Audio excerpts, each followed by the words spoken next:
In today's video, I'm going to teach you how to change the screen timeout in Windows 11. This is really useful if your screen keeps turning off too quickly while you're working, or if you want it to turn off sooner to save battery. I'll walk you through everything step by step, and you can follow along on your own computer. First, go to your desktop and click on the Start button, or press the Windows key on your keyboard. In the Start menu, click on Settings.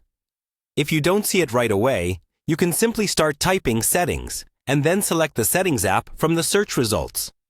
Once the Settings window is open, look at the menu on the left side and click on System. This is where most of your core device and display options are located. After that, in the main area on the right, find and click on Power and Battery. Depending on your device, this section might just be called Power, but in Windows 11, it's usually labeled Power and Battery. Inside this section, look for a heading that says Screen and Sleep. If it's collapsed, go ahead and click on it to expand and show the options. Here you'll see different drop-down menus that control how long your device waits before the screen turns off.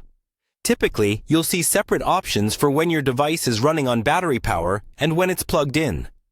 For example, one option will say, "On battery power, turn off my screen after." And another will say, "When plugged in, turn off my screen after."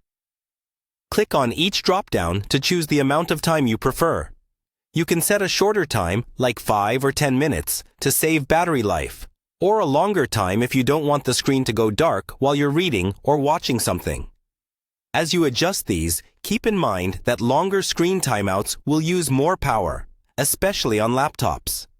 If you're often on the go, a balanced setting can help extend your battery life. Once you've picked the timeout values you like, that's it. Your changes are saved automatically.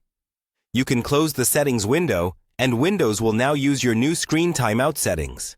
If you ever feel the screen is turning off too fast or staying on too long, just come back to this same Screen and Sleep section and tweak the timings again until they feel right for you.